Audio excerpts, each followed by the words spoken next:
Carlos Cigano. Hoje nós vamos entrevistar o presidente do CEDIND, Conselho Estadual dos Direitos Indígenas do Rio de Janeiro, o senhor Carlos Doetiró, conhecido como Carlos Tucano. Obrigado por estar presente aqui no nosso programa, né, na nossa entrevista. Fala um pouco da sua etnia tucano. Se apresenta, fala aí um pouco de você e um pouco da sua etnia. Muito obrigado, Carlos Cigano, pela oportunidade para a gente estar dialogando, conversando, explicando, esclarecendo as questões indígenas, não somente da Amazônia, mas um pouco do Brasil também, tá? Meu nome de origem é Doetiró, e nome que me deram, nome de Carlos. Minha etnia é tucano, que fica no extremo noroeste do Brasil, que é do estado do Amazonas. Devido à internacionalização, eu fiquei pertencendo ao lado brasileiro e outro lado ficou pertencendo ao lado colombiano, que é onde estão outros tucanos. Os tucanos que estão presentes no Brasil são tidos como tucanos orientais e os tucanos da Colômbia são tidos como tucanos ocidentais. E também fica na região mais conhecida como a região do Alto Rio Negro, no município de São Gabriel da Cachoeira, na reserva indígena de Pari Cachoeira. Quando se fala do Alto Rio Negro, foi a área indígena, correspondente a 5 milhões de hectares, onde estão presentes hoje 23 etnias e 45 mil habitantes. E mais os não indígenas que chegaram até nós na época da perimetral norte transamazônica. Os primeiros que chegaram foram os missionários, que estão ao longo das décadas e séculos já. Então, nós mantemos a nossa tradição de manter a nossa língua, nossos costumes, a nossa ciência, a nossa crença. Então, esse é o nosso objetivo, de manter sempre na originalidade, na nossa primitividade, da nossa existência naquela região. Então, a minha luta tem sido grande desde o início lá na região do Alto Rio Negro, desde as nossas conquistas, de reivindicar perante as esferas federal, estaduais e municipais, através do diálogo que a gente tem que avançar bastante. Então, esse tem sido um vínculo muito grande para nós. Então, o nosso tronco linguístico, a nossa língua é própria. Nós temos hoje as línguas oficiais naquela região, o tucano, o baniwa e baré. Então, como nós tivemos conhecimento da escrita, da leitura, foi necessário a gente desvincular das nossas regiões, indo para São Gabriel até Manaus ou até Belém, a cidade mais próxima daquela região. Então, lá é uma região remota, que a gente não conhecia muita comunicação rápida, como jornais, rádio, televisão. E há pouco tempo, há poucas décadas, tem chegado os meios de comunicação como telefone, televisão e rádios. Então, a minha vida, através da minha luta, conhecendo outras esferas de luta no sul, sudeste, centro-oeste, a minha vida a Manaus e Brasília, e chegar até a cidade do Rio de Janeiro, onde eu estou há 25 anos, lutando pela visibilidade dos povos indígenas existentes do país. Quando se fala do índio, se fala do índio que vive só na floresta, não na cidade. Os índios presentes nas periferias, nas comunidades, nas palafitas, o necessário, onde eles possam conviver. Então, com uma certa razão de não apresentar-se como povos originários, eles se misturam dizendo que não são indígenas, para não sofrer preconceito e discriminação. Então, essa tem sido uma das minhas lutas pela causa da invisibilidade, de estar presente, ter o próprio espaço nas grandes cidades como São Paulo, Rio de Janeiro, Belo Horizonte, Curitiba, Brasília. Então, esse tem sido o nosso objetivo, a minha do Tucano. Nós somos uma luta muito grande, uma luta muito sacrificada, mas estamos chegando até aqui nas grandes cidades para mostrar quem somos nós, de onde viemos, onde estamos, para onde vamos. Então, essa é a visão que a gente está passando através das escolas, das universidades, instituições que nos oferecem espaço para a gente poder falar, expressar, manifestar as nossas reivindicações aos governos federal, estaduais e municipais. Então, esse tem sido o nosso objetivo, viu, Carlos? Vocês encontram algum tipo de ajuda pela FUNAI ou pelo governo federal? Ou ajuda ou dificuldade? Olha, para ajuda especificamente não temos assim diretamente, às vezes não temos, especialmente dos próprios indígenas, por isso que quando eu falo da invisibilidade, eu falo sobre relação a isto, porque o índio não é reconhecido como cidadão comum, e simplesmente um cidadão qualquer, como pode ser julgado como qualquer pessoa. Então, essa é a nossa batalha. Então, nós não temos ajuda de recursos financeiros, econômicos, nós não temos assim, diretamente, porque o governo federal tem uma instituição chamada Fundação Nacional do Índio, que é administrada por ele, não pelos indígenas. Então, essa tem sido a pauta mais dificultosa para os povos indígenas, porque nós não temos essa sensibilidade do governo do país para dar espaço aos povos indígenas, para que haja essa representatividade, tanto a nível social, jurídico, tudo isso nós não temos. Então, nós estamos buscando esse espaço através da universidade que eu estou falando, para que haja profissionalização nesse campo específico. Os indígenas precisam desses profissionais nas suas áreas, onde nasceram, onde estão hoje, onde estão buscando espaço para que haja esse atendimento social para os povos indígenas. Então, nós não temos assim diretamente administrado por nós. Agora que há 2, 3 décadas atrás, agora, que começa a surgir instituições indígenas, hoje no país, cada comunidade, cada região, cada estado tem suas representatividades. Hoje nós temos na região da minha região, do Alto Rio Negro, Federação das Associações Indígenas do Alto Rio Negro, que foi criada em abril de 1987. Esse canal de Parcela Federal Municipal e Estaduais. Então, as instituições que se representam. Então, essa tem sido a pauta gigantesca. Agora que estamos saindo das florestas, de Brasília, para poder falar com onde emana as direitos do país, onde está o Congresso Nacional, onde está o Palácio do Planalto, para que a gente possa dialogar e ter esse contato diretamente. Você, como presidente do CEDIND, que é o Conselho Estadual de Direitos Indígenas do Rio de Janeiro, qual é a maior dificuldade em você conseguir ajudar as aldeias no Rio de Janeiro? Olha, a ajuda institucional de estaduais e federais é difícil acesso, como acabou de falar, entendeu? Porque, por mais que tenha aldeias, hoje no Rio de Janeiro nós temos 6, 7 aldeias indígenas aqui na Costa Verde, no estado do Rio de Janeiro, do sul fluminense, que tem sua dificuldade, acesso à saúde, acesso à educação, acesso à política pública, geralmente fica muito precário, por mais que seja perto das grandes organizações do governo, fica difícil o atendimento aos povos indígenas aldeados. Então, o que acontece? Nós temos hoje nas aldeias a representatividade da FUNAI, que tem que fazer essa ponte, também tem dificuldade para dar acesso, para ter esse atendimento comum aos povos indígenas. Por mais que a gente tente agora, foi muito difícil, né? Por isso que foi criado o CEDID, há 3 anos atrás, oficialmente, Conselho Estadual de Direitos Indígenas do Estado do Rio de Janeiro, vinculado ao governo do Estado, através da Secretaria Estadual de Direitos Humanos aqui do Rio de Janeiro. Então, no qual somos 24 conselheiros, 12 indígenas e 12 não indígenas. Então, estamos distribuídos assim, 12, são divididos em 6 aldeados,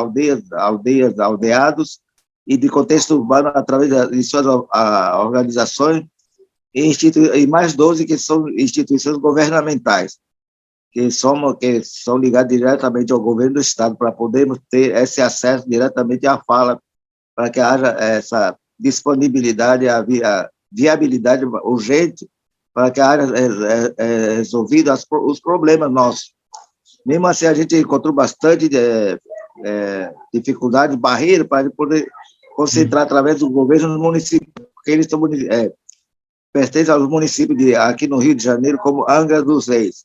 Nós temos a aldeia de Sapucaí, nós temos o Iriri, agora dos Pataxó, nós temos aí Paraty-Mirim, nós temos Araponga, Arandu. Então, nós temos todas essas aldeias que estão subordinadas aos municípios. Para que haja esse diálogo, é necessário que haja uma instituição que é federal, que é a FUNAI, para que haja essa ponte. Mas essa ponte é muito difícil, para que cortar essa comunicação, que a gente está criando esse canal direto com as prefeituras e com o governo do Estado, através de sua secretaria. Então, não é fácil para os povos indígenas, para quem não é índio já é difícil, para o índio já é difícil agora, E agora que a gente está saindo ao campo para a gente poder discutir e viabilizar a agilidade dos atendimentos aos povos indígenas. Como eu sempre costumo falar, tem muitas leis que falam direito dos povos indígenas, mas nunca sai do papel, não são cumpridas, fica difícil. E com esses leis provisórias, projeto de leis, é muito complicado, porque já que nós não temos acesso diretamente ao jurídico, é complicado essa burocracia, na cidade leva tempos e anos, isso prolonga muito a estabilização dos povos indígenas. Essa é a minha visão que eu tenho aqui, através que eu venho discutindo, através dos conselheiros e dos conselhos aqui da cidade do Rio de Janeiro.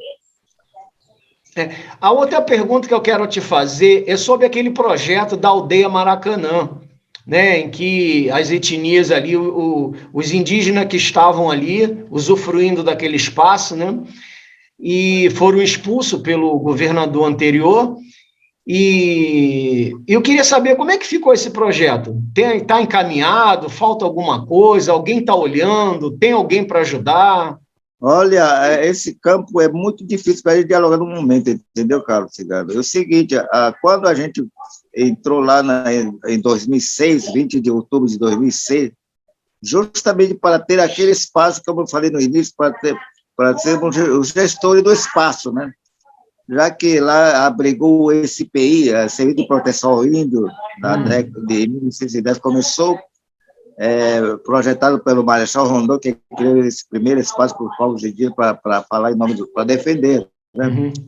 E na década de 50 foi criado o primeiro museu do índio aqui na América Latina, pelo Darcy Ribeiro. Então, quando ele criou esse museu do índio, ele disse o seguinte: esse foi o melhor projeto que eu criei para criar barreira contra a preconceito aos povos indígenas, entendeu? Então, foi essa base que ele fez. Então, o prédio ficou abandonado mais de quase 30 anos, desde a década de 70, ela foi mudada para Botafogo, e o prédio ficou abandonado totalmente. Então, nós ocupamos aquele espaço justamente para ter perpetuar a memória que foi criada dos povos indígenas, essa importância de grande, extrema importância para os povos indígenas. Ela carrega a memória dos povos indígenas do Brasil. Então, é uma memória que a gente não pode deixar de esquecer só derrubando o prédio. Então, foi o nosso objetivo de ter espaço, mostrar nossa cultura viva dos povos indígenas, porque muita gente pensa que índio não existe mais, só existe na floresta. Então, esse foi um dos objetivos de mostrar à sociedade brasileira que nós estamos presentes, sim, estamos chegando nas grandes cidades, nas grandes metrópoles, nas grandes regiões urbanas. Então, foi esse o objetivo de manter o espaço, o antigo Museu do Índio, que é conhecido hoje a Aldeia Maracanã, ela já teve outros nomes, e hoje é oficializado como Aldeia Maracanã. Então, por quê? Então, quando a gente ocupou aquele espaço, solicitamos o apoio do governo do Estado, do município, mas nunca tivemos assim oficialmente para dizer sim, não.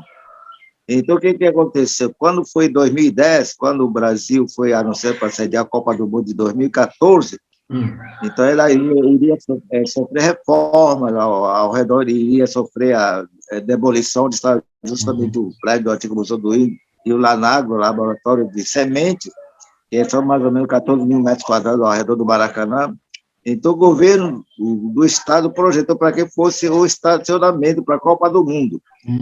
Então, isso não era negócio para nós. A Copa do Mundo, eu sempre falei, Copa do Mundo vai passar só os dias, vão jogar e vão embora. Nós vamos permanecer, e o prédio vai ser derrubado devido à Copa do Mundo. A Copa do Mundo simplesmente é uma emoção, vai embora. Então, lutamos para que o prédio não fosse demolido, derrubado, para tornar-se estacionamento, shopping esportivo, lanchonete, restaurante, como se projetaram o governo do Estado. Mas, na época, não tinha nada a ver a demolição, porque ela estava distante do estado do Maracanã. Então, o que aconteceu? Na época, o governo gastou muito dinheiro para reformar o estado do Maracanã, mais de 700 milhões a 1,5 bilhão. E, na época, nós precisávamos, para a reforma daquele prédio, uns 5 milhões na época. Então, nunca foi, o governo gastou, e disse que não tinha recursos para reformar o prédio. Então, com muita ajuda da população fluminense do Brasil, o prédio não foi, ela foi mantida, não foi demolida. Então, a manifestação foi gigantesca e nós mobilizamos a nível de donação internacional celulares, camadas sociais para que nos apoiassem para que não houvesse essa abolição da Copa do Mundo.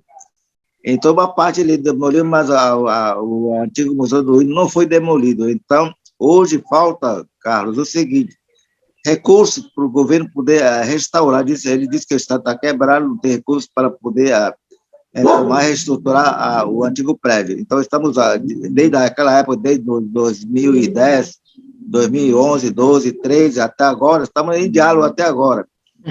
Sai governo, entra governo, muda secretariado, a gente está sempre lembrando, e até agora não temos assim, uma resposta com clareza ainda, se vão fazer ou não, porque está demorando. Eu já falei para ele, já vai fazer 4 anos, quer sair de... Eu não estou vendo nada. Então, já conversamos com o governo do Estado, já se passaram mais de 3 governos, né? Então, a gente continua lutando para que haja essa reforma do antigo Museu do Índio, para a gente transformar ele no centro da cultura viva dos povos indígenas do Brasil, aqui no Rio de Janeiro, e a área para que a gente possa administrar, onde a gente possa reunir a cultura indígena de todo o país, para trazer também a estudantes, pesquisadores, todo desse campo, para que haja esse entendimento em relação aos povos indígenas. Então, esse é o nosso objetivo. Então, nós estamos ainda em discurso, já apresentamos projetos, como costumo falar, já apresentamos projetos ao governo do Estado, já mostramos o planejamento, já mostramos o custo, só falta o governo fazer o trabalho dele, porque nós, como indígenas, já fizemos, como costumam falar na cidade, nós já fizemos o dever de casa, falta o governo agora responder que se ele vai fazer ou não, entendeu, cara? Então, essa dificuldade tal de recursos, dinheiro, econômico, entendeu? Isso está faltando para o governo fazer o trabalho. Sim. Então, quer dizer que isso aí é coisa de Juruá, né? É o grande problema aí. Então, nós já participamos de algumas palestras, que eu acompanhei você aí no Rio de Janeiro, filmei, fotografei muito o teu trabalho, e eu vi que você foi a várias faculdades, palestrou não só sobre os tucanos, né, sobre sua etnia, mas pelos índios de todo o país, né, pela sua defesa, pelo seu conhecimento, né, e você tem um largo conhecimento sobre a cultura indígena de todos os povos. E aí eu queria falar um pouco desse teu lado artístico, essa coisa de você participar de filme, de você dublar, né, traduzir na língua tucano alguns filmes estrangeiros, alguns filmes nacionais, e você até recusou alguns trabalhos, né, porque tinha que viajar, e aí com a pandemia ficou difícil, você não foi. Eu queria que você contasse um pouco dessa tua área artística.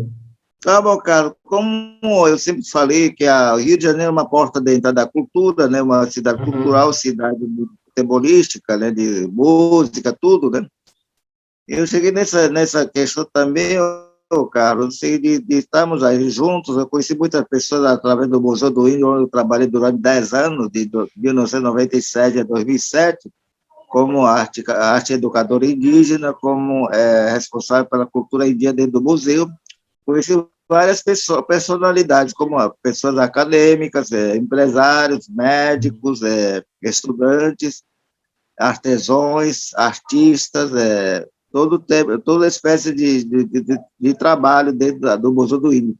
E assim foi conhecido, aflorar no conhecimento, até chegar algumas televisões da cidade, para fazer a participação, não como figura, mas já como profissional, né? Já me deram uma declaração de ator, né, desde 2005, puxa vida, que bom, aí fiz, né?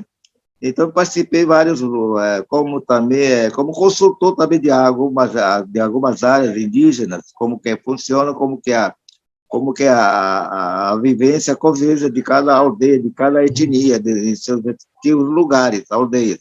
Nós temos uma visão diferente, nós temos uma diversidade muito grande dos povos indígenas. Nós temos hoje 306 grupos indígenas, com 276 línguas diferentes, em regiões diferentes, estamos divididos em mais de 7 regiões no país. Então, algumas das regiões já muito avançadas, muito destruídas pelas construções hidrelétricas, rodovias, Transamazônica, como na época, e hoje nós temos avanço para campo, para boi, para soja, né? Muita coisa foi se perdendo. Hoje, a gente via na televisão muitas coisas não reais. Tinha um índio real, não ficar pintando de uma forma ou de outra, caracterizar como se fosse uma coisa tão assim, de banalizar o índio. O que é banalizar o índio? Bater a boca bater a mão na boca, se pintar de qualquer jeito, utilizar cocar de qualquer jeito, imitar o índio fumando, diz que o índio quer fumaça, por aí vai. Isso que eu vejo na nossa luta, de não mostrar esse lado que não é verídico, em cima um lado real dos povos indígenas. Então, a gente tem participado dessas questões, desses debates, por exemplo, o carnaval. É necessário os brincantes de carnaval utilizar adornos indígenas, até bom, mas só que fica muito ruim, mostrando o índio pejorativo, né? Então, foi sempre a nossa discussão. Como eu participo também do GT Correligião do Rio de Janeiro, eu tenho discutido muito isso, através dos religiosos também. Então, com esse lado, eu cheguei a trabalhar em vários filmes no Rio de Janeiro, inclusive a Brasil Vermelho, né, Roger Brasil, que eles chamam em francês, está em inglês também, participando, mostrar o lado como foi a chegada dos europeus no Brasil, como foi a recepção dos povos indígenas ao europeu, ao Vila Gagnon e outros aventureiros que chegaram no Brasil. Então, essa é uma parte que a gente tem mostrado, tem participado da discussão. Então, isso a gente tem partido para explicar, não é assim que funciona, banalizar a cultura indígena. Isso tem sido um papel extremamente importante para a gente participar. Então, mostrar o lado brasileiro verídico, quem eram os povos indígenas, porque nós aqui no Rio de Janeiro tínhamos muitos tupinambás. Os tupinambás, eles foram extintos para sempre. Em um século, eles foram extintos para sempre. Então, não temos nada no Rio de Janeiro, os vestígios, claro, dos povos indígenas aqui do Rio de Janeiro. Então, fica só na lembrança, eu só vejo aqui no Rio de Janeiro os grandes prédios, as ruas grandes asfaltadas, praças enormes, onde no Aterro do Flamengo, a maioria estavam ali concentrados, onde houve grandes guerras contra os indígenas, os portugueses atirando de canhão. Isso fica só no imaginário. Então, as pessoas que não conhecem o índio ficam só na imaginação.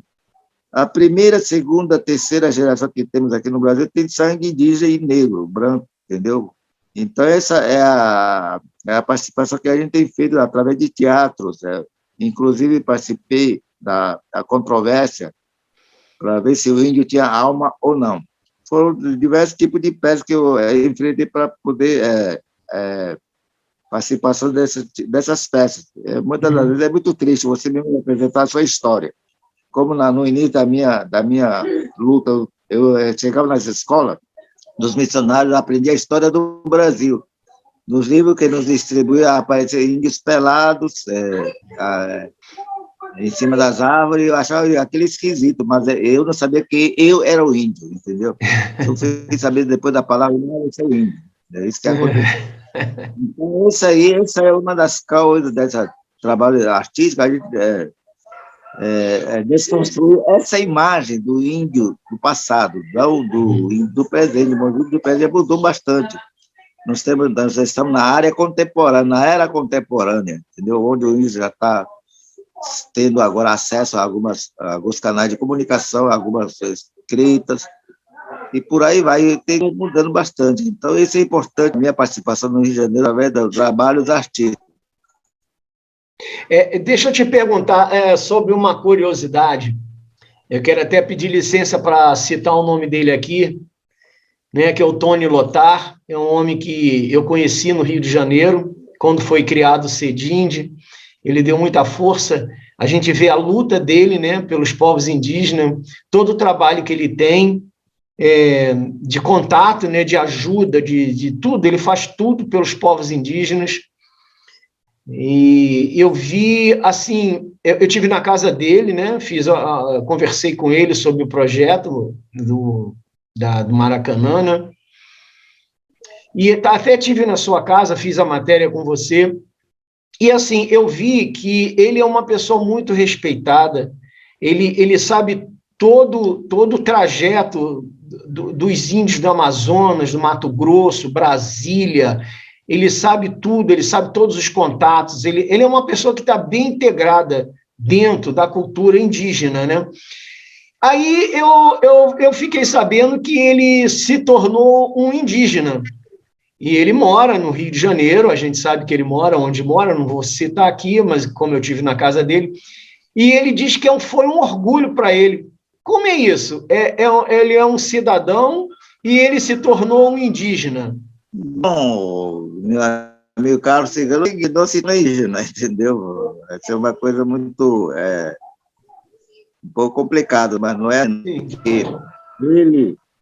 Ele recebeu o nome indígena pelo Guarani lá de Arapong, onde ele foi batizado com a alma indígena, entendeu?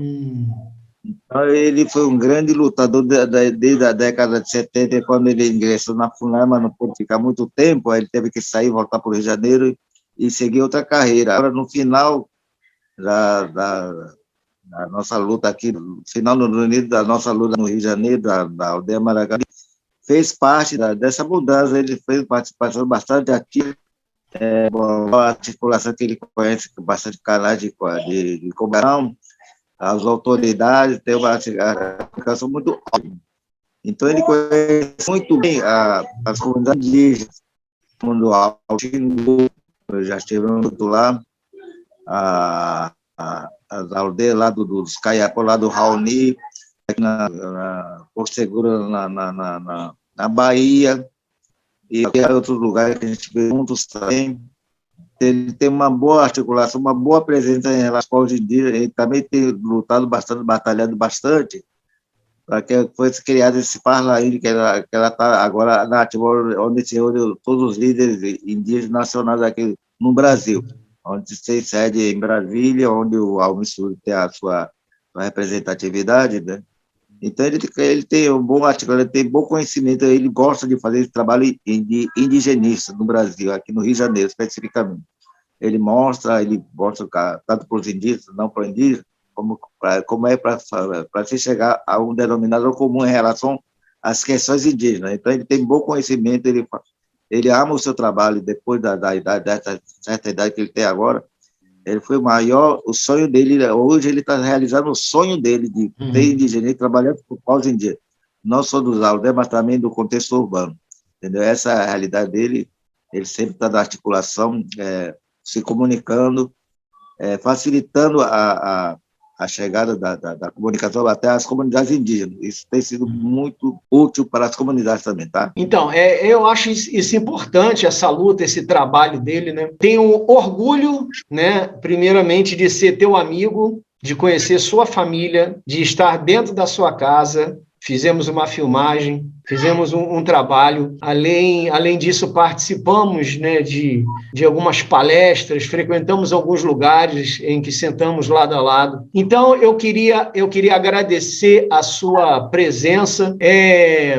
Cacique do Etiró, Carlos Tucano, muito prazer, muito agradecido pela sua presença aqui no nosso programa de entrevista. Queria que você fizesse o encerramento dessa nossa breve conversa. Tudo bem, Carlos, amigo cigano, tudo tranquilo. Eu que te agradeço pela oportunidade, pelo espaço, essa via de comunicação que é potente, né? Chega rápido, mais rápido que a fumaça do fogo, né? Hoje já está na Itália, está na França, está no Japão, está nas aldeias da Amazônia. É muito rápido. Te agradeço também pela oportunidade que a gente está conhecendo, fazer esse trabalho conjunto, através das comunicações que vocês têm mantido para nós, essas portas abertas. É sempre bem-vindo essa comunicação sempre é um facilitador para a gente mostrar o nosso trabalho, o nosso caminho que é trilhado, que às vezes é difícil. Isso é muito importante para mim. Então, eu deixo aqui também meu agradecimento a todas as aldeias, a todos os líderes que já se foram devido a essa pandemia, ao meu grande amigo Cacique Aritana, que faleceu no ano passado, e esse ano foi feito o Arupa em homenagem a ele no Xingu. O meu grande amigo Sapa, que também já se foi,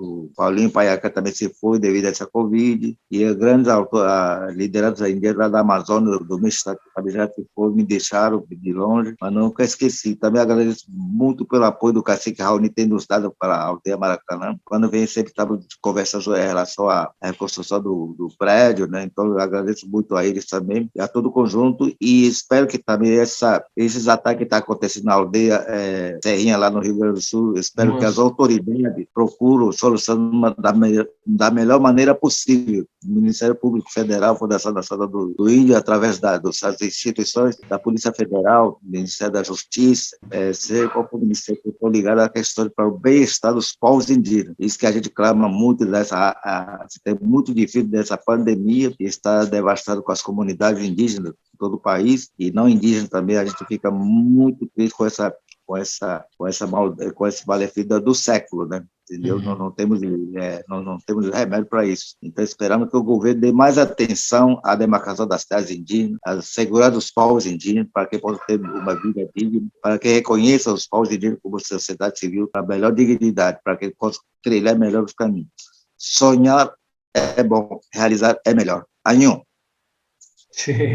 Muito obrigado. Eu vou encerrando por aqui. Novamente eu vou falar, eu tenho orgulho de ser teu amigo e eu quero muito ainda te ajudar e ajudar todos os povos, tudo que eu puder fazer por toda a cultura indígena, tudo que estiver ao meu alcance, eu vou fazer para divulgar e para ajudar vocês. Porque, primeiro, o que eu acredito é o seguinte: vocês são os verdadeiros donos da terra. Vocês estavam aqui antes de tudo começar, vocês estavam aqui. E agora querer tirar vocês da terra de vocês é uma injustiça. Então, isso é uma luta de todas as pessoas que amam os povos indígenas, não é só minha, não é só do Tony, mas tem muita gente que luta e ajuda, que está lá do lado de vocês, que se não fosse, né, essas pessoas, com certeza, vocês estariam numa situação muito ruim, porque é um desrespeito total, né? Mas vamos lá. Eu quero agradecer a sua presença aqui. Muito obrigado por participar do nosso programa. Eu vou encerrando por aqui. Carlos Cigano, TV Embu-Guaçu. Optcha!